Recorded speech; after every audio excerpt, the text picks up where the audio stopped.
உங்களுக்கு அவங்களுக்கும் ரொம்ப ரொம்ப ஒரு ஃபிசிக்கல் அட்டாச்மெண்ட் ரொம்ப இருக்காது. ஹஸ்பண்ட் ஒய்ஃப்குள்ளே இருக்கிற பிரச்சனைகளை பேசி தீர்த்துருவோமா, அல்லது பேசாமல் தீர்த்துருவோமா, அல்லது கோர்ட்டு போய் தீர்த்துருவோமா, அல்லது பஞ்சாயத்து வச்சு தீர்த்துருவோமான்னா கூட நீங்கள் முடிவு எடுக்காதீங்க. ஏன்னா நீங்கள் எடுத்தீங்கனாலே அது தப்பாக போகிறதுக்கான வாய்ப்புகள் இருக்குது. அப்போ மௌனமே சில விஷயங்களை மருந்தாக மாறுறதுக்கான வாய்ப்புகள் நிறையா இருக்குது. அனைவருக்கும் வணக்கம். இன்றைய காணொளி எதை பற்றி நம்ம ஆய்வு செய்வோம் அப்படின்னு பார்க்குறப்ப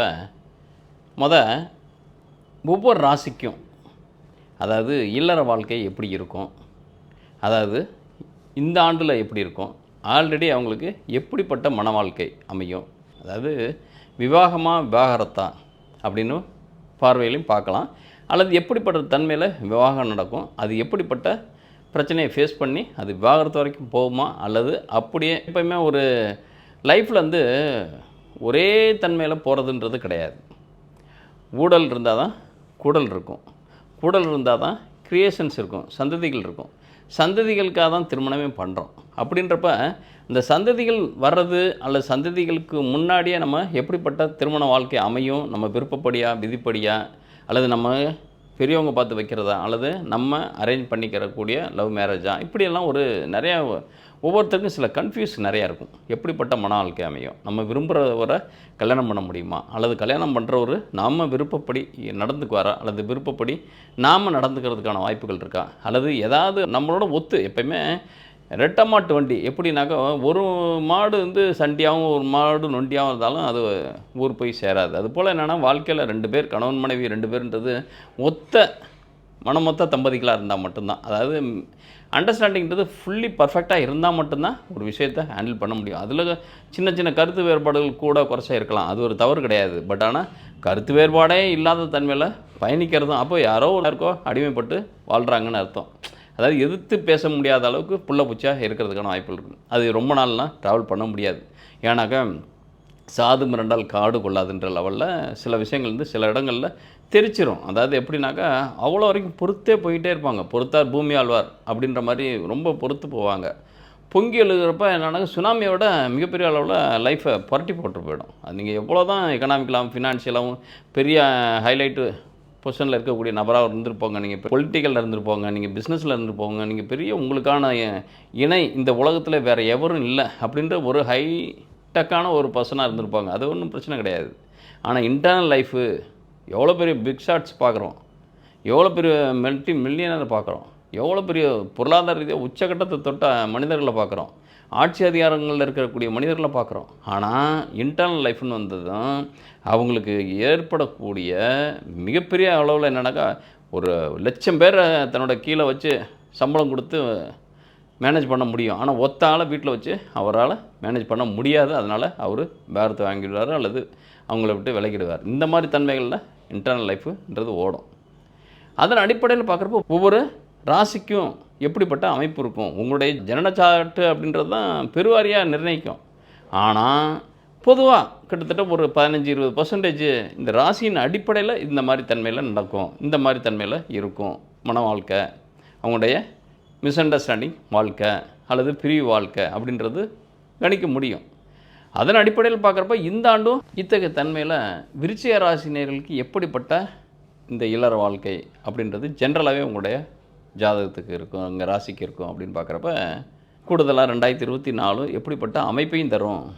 அதாவது பிரச்சனைக்குரியதாக மாறுமா அல்லது ஸ்மூத்தாக போகிறதுக்கான வாய்ப்புகள் இருக்குமா அப்படின்னு பார்க்குறப்ப உங்களுக்கு உங்கள் ராசிக்குள்ளே என்னென்ன ஸ்டார்கள் இருக்குன்றப்ப விசாகம் 4ஆம் பாதமும், அனுசம் 1, 2, 3, 4 பாதமும், கேட்டை 1, 2, 3, 4 பாதமும் இருக்குது. இது உங்களுடைய தன்மை, அதாவது விசாகம் அனுசம் கேட்டை அப்படின்ட்டு உள்ளடக்கின ராசி தான் விருச்சிகம். இதில் உங்களுடைய திருமண வாழ்க்கையை தரக்கூடிய கிரக அமைப்புகள் 7ஆம் இடம் தான் சொல்லுது. 7ஆம் இடத்துக்கு அதிபதி யாருன்னா சுக்கிரனுடைய நிலைப்பாடை வச்சு தான் உங்களுக்கு உங்களுடைய திருமண வாழ்க்கை எப்படிப்பட்ட ஸ்மூத்தாக இருக்குமா, அல்லது ரஃப்பாக இருக்குமா, அல்லது உங்களை சமாளிக்க முடியாத தன்மையில் போயிடுமா, அல்லது நீங்களே அதில் மூழ்கி முத்தெடுக்கிறேன்ற லெவலில் மூச்சு திணறி போயிடுவீங்களான்ற தன்மையில் சொல்லக்கூடியதாக இருக்குது. இப்போ சுக்கிரன் அப்படின்றது அந்த இடத்துல யார் யார் ஸ்டார்கள் இருக்கான்னு பார்த்தோம்னாக்கா உங்களுக்கு இதே சூரியன் சந்திரன் செவ்வாய் தான்.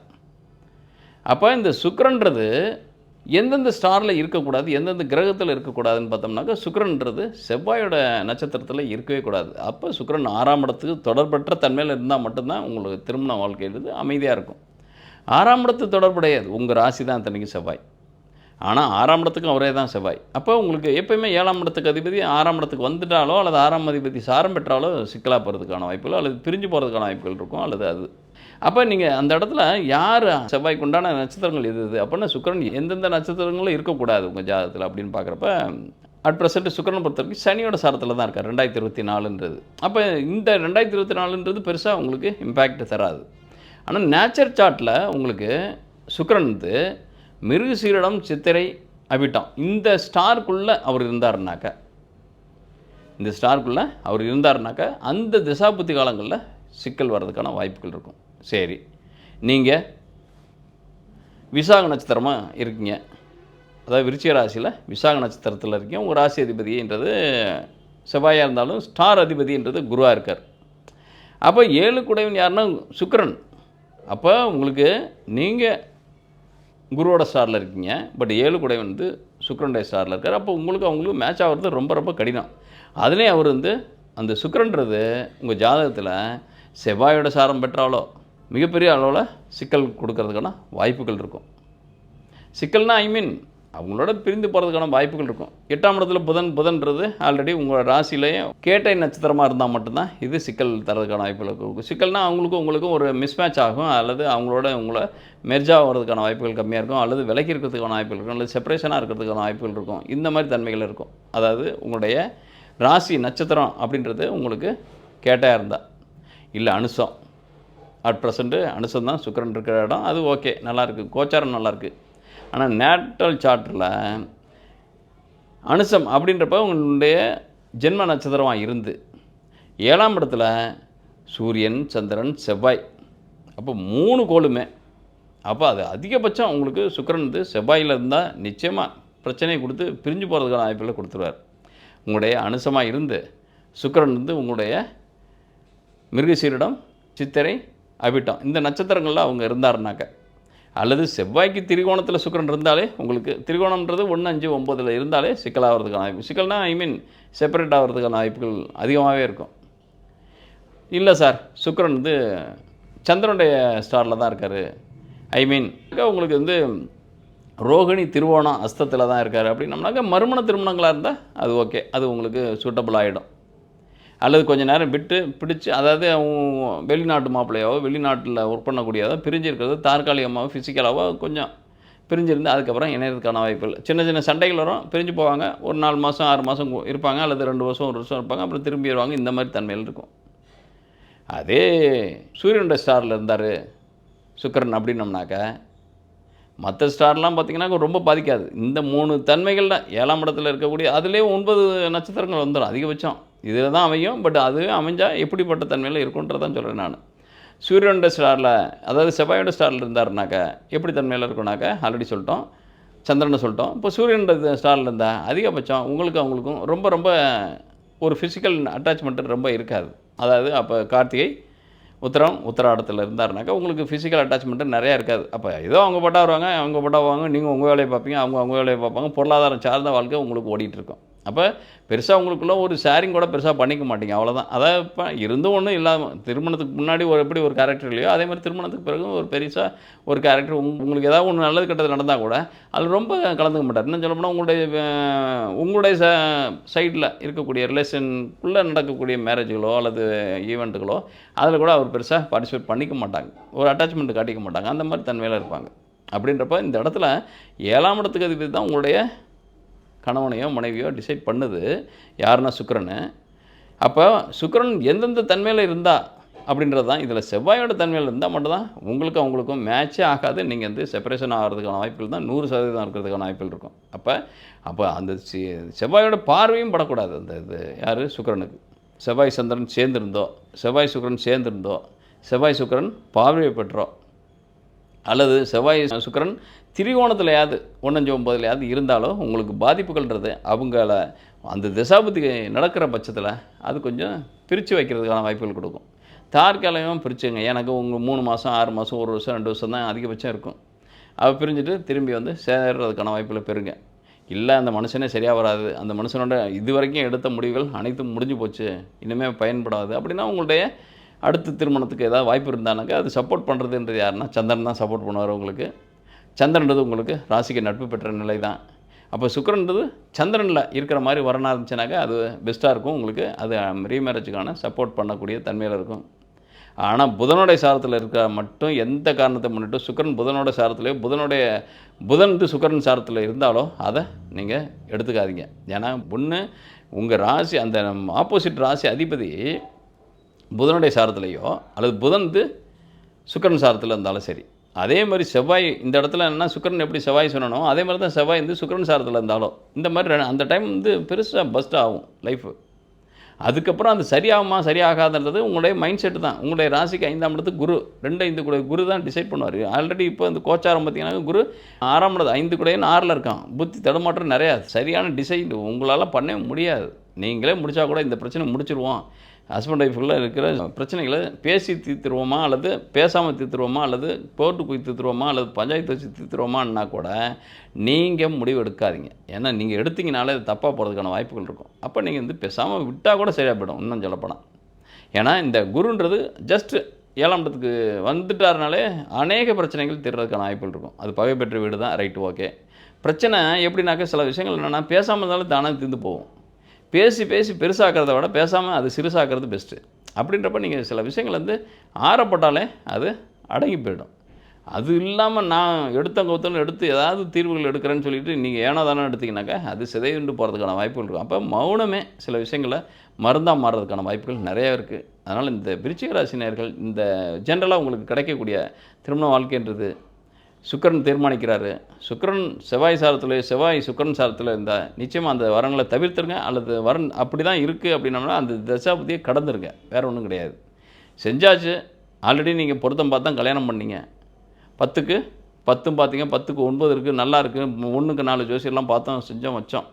ஏன் அப்புறம் போய் நம்ம கோர்ட்டில் போய் வக்கீல் வாசல்லையும் கோர்ட் வாசல்லையும் போய் நிற்கிறோம்? அதை யோசிச்சு பாருங்கள். அப்போ நடக்கணுன்றது நடக்க தான் செய்யுது. அது எந்த பரிகாரம் பண்ணாலும் எந்த கோயிலுக்கு போனாலும் எந்த விளக்கு போட்டாலும் அது மாறுறதுக்கான வாய்ப்புகள் இல்லை. சாந்தப்படுத்துது மனசை, ஒரு வேகத்தை குறைக்க வைக்கிது, அவ்வளோதான். அது நம்ம பயிற்சியிலே செஞ்சுக்கலாம். அதுதான் தருது அப்படின்னா அது செய்கிறதுனால தப்பும் கிடையாது. அதான் இனிஷியேட் பண்ணுறேன்றது லெவலில் செலவு பண்ணாமல் தன்மையில் பார்த்துக்குங்க. செலவுன்றது காசு பணம்ன்றது இல்லை, அது உடல் சார்ந்த அது நம்பிக்கை வைக்கிறீங்க, சரியாயிடும், அது ஓகே. நம்பிக்கையற்ற தன்மையில் நீங்கள் கோயிலுக்கு போய் இதை செஞ்சால் சரியாக போயிடும் அப்படின்னா நீங்கள் முழுசாக நம்பணும். அதை இல்லை இவர் சொன்னார், இந்த ஜோசியர் சொன்னார், அவர் சொன்னார், அவங்க வீட்டுக்கு பிரச்சனைக்கு, அவங்க பிள்ளை பிரச்சனைக்கு, அவங்க பையன் பிரச்சனைக்கு இதுதான் போனாங்க, சரியாச்சு, அதனால் எனக்கு சரியாகணும், அந்த இது வேணாம், எனக்கு சரியாகவும் நான் போகிறேன், எனக்கு குணமாகவும் சரியாக நான் போகிறேன், இப்படி தான் போங்க. அது செய்கிறதுனால சரியாகும்னு நீங்கள் முழுமையாக 100% உங்களுக்கான நம்பிக்கையாக வச்சுருந்தீங்கன்னா மட்டும்தான் போகணும், செய்யணும். அது உங்களுக்கான மன திடத்தையோ மன மாற்றத்தையோ நிச்சயமாக தரும். அது போகலனாலும் அது சரியாகலைனாலும் அது உங்களால் அக்செப்ட் பண்ணிக்க முடியும். இல்லைனாக்கா என்ன பண்ணுவீங்கனாக்கா ப்ளேம் தான் பண்ணுவீங்க. என்ன சொல்லுவீங்க? அந்த ஜோசியர் சொன்னார், இந்த ஜோசியர் சொன்னார், அவங்கவுங்களாம் என்கிட்ட கொஸ்டின் பண்ணுறப்ப என்ன பண்ணுறீங்க? சார் நான் ஆல்ரெடி அந்த காலஹஸ்தி போயிட்டேன் சார், நான் ஆல்ரெடி ராகுகேது பரிகாரம்லாம் பண்ணிட்டேன் சார், நான் என்னமோ உங்களுக்கு பரிகார லிஸ்ட்டே போட்டு தந்துடுற மாதிரி. நான் எந்த கோயிலையும் நான் இனிஷியேட் பண்ணதும் கிடையாது, பண்ணவும் மாட்டேன். ஏன்னாக்க அந்த கோயில்கள் அந்த சாமிக்கானது, உங்கள் பரிகாரத்துக்கானது இல்லை. அந்த சாமி இருக்கிற இடம் உங்கள் வீட்டில் ஒருத்தன் வச்சுட்டு இங்கே நான் தேங்காய் உடைப்பேன், ஏன்னாக்கா இங்கே தான் தேங்காய் உடைச்சா எனக்கு நல்லது அப்படின்னு அவன் சொன்னான்னா உங்களுக்கு எப்படி இருக்கும்? அது போல் தான் சாமி பண்ணுவார். அது மாதிரி தான் உங்கள் சாமி என்ன நினைப்பார்? என் வீட்டில் நீ என்னடா வந்தியா, சாப்பிட்டியா, பிரசாதம் கொடுத்தனா, சாப்பிட்டியா, போனியா, இங்கே இன்னும் என்னை பார்த்தியா, ரசி என்னைய சந்தோஷமாக ரசிக்கிற நேரம் நீ சந்தோஷமாக இருப்ப அப்படின்னு தான் சாமி சொல்லும். அதை விட்டுட்டு இங்கே விளக்கு போடுறேன், கொளுத்தி விட்றேன், அதை புகை போடுறேன், சாம்பிராணி போடுறேன், பத்தி காட்டுறேன், இதெல்லாமே உங்களுக்கு உங்கள் வீட்டில் நீங்கள் செய்யுங்க. ஏன் கோயிலில் போய் அதை செஞ்சுக்கிட்டு இருக்கீங்க? அது புனிதமாக இருக்கட்டும், அது சுத்தமாக இருக்கட்டும். 10 பேர் போராடும், நமக்கான இடம் கிடையாது. நமக்கான இடத்துல எப்படி வேணாலும் அநியாயம் பண்ணலாம், அட்டுழியம் பண்ணலாம். பொது இடத்துல நம்ம டீசெண்டாக 10 பேருக்கான இடம் அப்படின்றப்ப நமக்கான இடம் அது கிடையாது. அப்படின்றப்ப அதில் தியானம் பண்ணுங்கள், யோகா பண்ணுங்கள், பிராணாயாமம் பண்ணுங்கள், அந்த சிந்தனையை பண்ணுங்கள். அவரு கூட நீங்கள் மனம் விட்டு பேசி பாருங்கள், அதெல்லாம் சரியாயிடும். அதிகபட்சம் அதான் செய்யணும். அங்கே போனால் தனியாக உட்காந்து ஒரு கோயில் போகிறீங்களா, தனியாக போங்க, ஒரு மூலையில் உட்காருங்க, ஒரு தூணுக்கு பக்கத்தில் உட்காருங்க. இன்டைரக்டாக நீங்கள் தட்டில் 50 ரூபா போட்டால் பக்கத்தில் கூப்பிட்டு போய் காட்டுற பூசாரி கூட நம்ப வேணாம். சாமிக்கும் உங்களுக்கு மட்டும்தான் டீல். ஏன்னா சாமி தான் அந்த பிரச்சனை தீர்க்கிறேன்னு சொல்லியிருக்காரு. நீங்களும் அதை தான் நம்புறீங்க. அப்போ அங்கே போய் உட்காருங்க, பேசுங்க, மனசுக்குள்ளே கொண்டாங்க. நீங்கள் பரஸ்பரம் உங்கள் 2 பேத்துக்குள்ளே இதை செஞ்சால் அதை தரேன், அதை செஞ்சால் அதை தரேன்னு இதை பேரம் பேசி பாருங்கள். தந்தால் செய்யுங்க, தர்றேன்னா விடுங்க, ஒன்றும் பிரச்சனை இல்லை. ஆனால் நம்ம என்ன செஞ்சாலும் செய்யாட்டியும் அந்த கிரக தசை புத்தி நடந்துச்சுனாக்கா சரியாக போயிடும், அவ்வளோதான். அப்போ மனசு தான் காரணம் எல்லாத்துக்கும். மனசு ஸ்டேபிளாக ஸ்டெடியாக வச்சுக்கிட்டிங்கனாக்கா எந்த கோளும் எந்த விஷயத்துலையும் நம்மளை ஒன்றும் பண்ண முடியாது. அப்போ நம்மளை மீறி நம்மளை யாரும் தொற்ற முடியாது, நம்மளை மீறி நம்மளை யாரும் பேசிட முடியாது. அப்படி தான் நம்ம இருந்துக்கணும் ஒழிய அதை விட்டுட்டு பார்க்குறவன் கேட்குறவன் போகிறவன் வரவன் பேச்செல்லாம் கேட்டுக்கிட்டு ஒன்றா செஞ்சுட்டு எல்லாம் செஞ்சுட்டேன் ஆனால் சரியாக போகல அப்படின்றது உங்களுக்கு நீங்களே நம்பிக்கையற்ற தன்மையில் வாழ்கிறதுன்றது ரொம்ப ரொம்ப பைத்தியகாரத்தனம், முட்டாள்தனம். புரியுங்களா? செய்யுங்க, நினச்ச செய்யாமல் இருந்தால் கூட பிரச்சனை இல்லை. ஆனால் எங்கே கிடைக்க போகுது அப்படின்னு செஞ்சுட்டு நீங்கள் எவ்வளோ தான் செஞ்சாலும் அது நடக்கிறதுக்கான வாய்ப்புகள் கிடையாது. திசாபுத்தி முடிஞ்சாலே ஆட்டோமேட்டிக்காகவே எல்லா பிரச்சனையும் சால்வ் ஆகிடும். அதனால் அதுக்குள்ளே நம்ம கொதிக்கிறதுக்குள்ளே கையை விட்டு வெந்துருச்சான்னு பார்க்குறதுல தான் நம்ம சிக்கலே இருக்குது. அப்போ கையும் புண்ணாயிடுது, அது சோறும் பதமாக இல்லைன்னு வருத்தப்படுற மாதிரி சூழல் வந்துடுது. அதனால் நீங்கள் இந்த காலகட்டத்தை எப்படி கடக்கணும் அப்படின்றது பயிற்சி எடுங்க. அது உங்களுக்கு தியான பயிற்சி, யோக பயிற்சி, பிராண பயிற்சி இதெல்லாம் பண்ணிங்கனாலே உங்களுக்கு நிதானமான வாழ்க்கையில் நல்ல தெளிவான சிந்தனையை தரதுக்கான வாய்ப்பு இருக்குது. ஏன்னா குரு தான் 5 குடையவன். அவர் அழகாக உங்களுக்கு இப்போ இருக்கிறது 6ல் இருந்தால் கூட 7ஆம் இடத்துக்கு வந்ததும் தெளிந்த சிந்தனை, தெளிந்த தன்மை, தெளிந்த திடமான தன்மையான உங்களுக்கு எண்ண ஓட்டத்தை தர்றதுக்கான வாய்ப்புகள் நல்லா இருக்குது. அதனால் கவலையப்படாதீங்க. இந்த காணொலியை பார்க்குறவங்க உங்களுடைய கருத்துக்களை கமெண்ட் பாக்ஸில் போடுங்க. உங்களுக்கு ஏதேனும் கருத்துக்கள் தெரிய வரணும் அப்படின்னோம்னாக்கா கமெண்ட் பாக்ஸில் கேள்விகளை பதிவிடுங்க. அதாவது உங்களுடைய date of birth, time of birth, place of birth ஸ்பெசிஃபிக்காக நீங்கள் இந்த கொஸ்டின் அப்படின்றது கேளுங்க. அதிகபட்சம் நான் கொடுக்க ட்ரை பண்ணுறேன். மேலும் உங்களுடைய ஜாதகத்தை ப்ரீஃபாக பார்க்கணும் அப்படின்னம்னாக்கா திரையில் பார்க்கக்கூடிய நம்பருக்கு நீங்கள் வாட்ஸ்அப் மெசேஜ் பண்ணுங்கள். தயவுசெய்து யாரும் கால் பண்ண வேணாம். ஏன்னா யாரும் அட்டன் பண்ணுறதுக்கான ஆள்கள் கிடையாது ஆஃபீஸில். நீங்கள் மெசேஜ் பதிவிடும் பட்சத்தில் அந்த மெசேஜுக்கு ரிப்ளை அனுப்புவோம். அந்த ரிப்ளையில் என்ன சொல்லப்பட்டிருக்கோ அதன்படி நடக்கும் பட்சத்தில் உங்களுக்கு நானே வாய்ஸ் மெசேஜாக உங்களுடைய பலன்களை டீட்டெயிலாக வாய்ஸ் ரெக்கார்ட் பண்ணி அனுப்புகிறேன். இது வரைக்கும் சந்தாதாரர்களாக இருந்தாமல் வெறும் பார்வையாளர்களாக மட்டும் இருந்தீங்கன்னாக்கா தயவுசெய்து சந்தாதாரலாம் மாறிக்கிங்க. ஏன்னா முக்கியமான பதிவுகள்லாம் இந்த காணொலியில் பார்க்கலாம். அதனில நான் ஜோதிர்லிங்க யாத்திரை பயணிக்க இருக்கிறதுனால நம்முடைய சந்தாதாரர்கள் பிரேயர்லாம் பூரா அவங்களுடைய வாழ்க்கை, குடும்ப நலம், சேம நலம் அனைத்தையுமே அந்த இறைவன்கிட்டையும் நம்ம சமர்ப்பிக்கிறோம். அவங்க பார்த்து எது செய்கிறாங்களோ அது உங்களுக்கு நல்லதாக அமையட்டும். எனக்கான யாத்திரையாக இல்லாமல் அது உங்களுக்கான யாத்திரையாக மாத்திரம். போன ஆண்டுன்றது ஹோமம் நடத்தினோம், இந்த ஆண்டுன்றது ஜோதிர்லிங்க யாத்திரை மேற்கொள்கிறேன். அந்த ஜோதிர்லிங்க யாத்திரை மேற்கொள்வதற்கு உங்களுடைய சந்தாதாரர்களுடைய ஆதரவு எனக்கு முழுமையாக தேவைப்படுது. அந்த இடத்துல உங்களுக்கான பிரேயரை நாங்கள் சமர்ப்பிக்கும் பட்சத்தில் உங்களுடைய குடும்பம் சேமமாக இருக்கிறதுக்கான வாழ்த்துக்கள் இறைவன் நிச்சயமாக உங்களுக்கு அருள்வார். நன்றி, வணக்கம்.